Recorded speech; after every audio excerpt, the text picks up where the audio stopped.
Today we are sharing a short Bible study on 1 Samuel chapter 1, and we are going to be talking about breakthrough prayer. So whatever things you're facing in your life right now that maybe you've been struggling with for a while and you just really want to see God move in your life, this Bible study is going to bless you.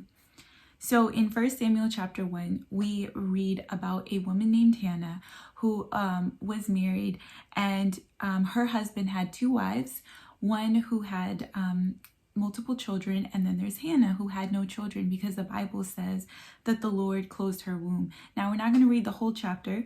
We're mainly focusing on verses 1 through 20. So if you want to go ahead after this video, or if you want to pause it right now and read it and then listen to it, either way, you can go back and study for yourself. So the Bible says that her husband's other wife, named Peninnah, was kind of a rival to Hannah. She would provoke her for the fact that, she had kids and Hannah didn't. And this just really grieved her year after year. The Bible says in verses 6 and 7 in chapter 1, because the Lord had closed Hannah's womb, her rival kept provoking her in order to irritate her. This went on year after year. Whenever Hannah went up to the house of the Lord, her rival provoked her till she wept and would not eat. So Hannah, she went through this issue for a while. And then later on, down in verse 10, it says, in her deep anguish, Hannah prayed to the Lord, weeping bitterly. So she got to this breaking point where she sought the Lord and poured out her heart to God about this problem. And later down in the chapter, God heard her prayer, God answered her prayer, and she gave birth to a son who is the prophet Samuel. So we're going to talk a little bit more about what we can learn from Hannah in relation to our own lives and those strongholds that, Christians face, those things that they just have been struggling with, and they just want to see breakthrough. They want to see God come through in their life. Mm-hmm. I think this Bible study is a perfect example of how it can be in a Christian faith, because I oftentimes experience with my own self where God showed me, hey, I need to really pray, and there has been different instances where God would reveal that to me. Like, for instance, there was a time where I actually I lost my keys, and I was really searching for these keys with all my heart, with every part of my being. I had to find these keys, and as I was finding my keys, God revealed to me, that's how it is in prayer. Where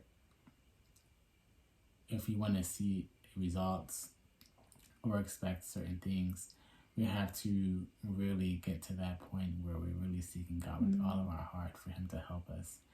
And I have different experiences in my life where the enemy was attacking me really aggressively. And it was I was pinned up against the wall, and I had no choice but to fight my way through. Because if I didn't, the results would be really bad if I didn't really pray and really got to that place where desperately seeking help from God. That's good. One of the things that I feel like I got from this is that prayer is always the answer to any distress that we face.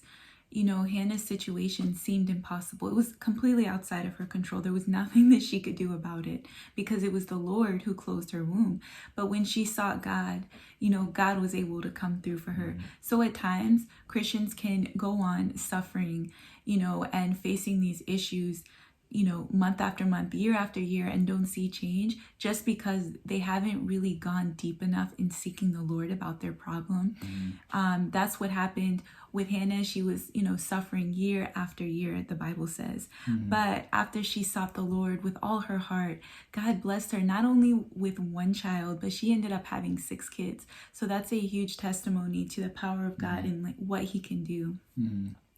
I think the important thing that I took away from this Bible study was that the Bible says that she poured out her soul to the Lord.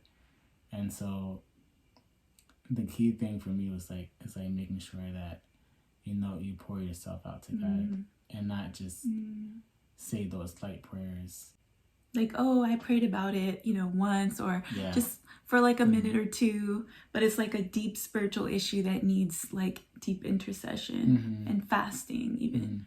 Yeah, that makes sense. Yeah. Yeah, we should never be discouraged by our situation because God is always able to help. He loves us, he cares, and he wants to help us. And God is able to do everything, anything. The Bible says that he's able to do exceedingly and abundantly of all that we can ask or imagine. And so there is no reason why that God can't fix your situation. I know there was a verse that you wanted to share as well pertaining to this. Yes, there was. I wanted to share in Jeremiah chapter 29, verse 13, which says, "You will seek me and find me when you seek me with all your heart." And I think that correlates with this Bible study really well because that's what Hannah did. She saw God with all her heart. She pulled out her soul to God. And that's why she received those results from God when she prayed. Yeah. So we encourage you, whatever it is that, you're facing, whatever change you want to see in your life, to really go that extra mile, to go deeper in God and, seek him about your situation.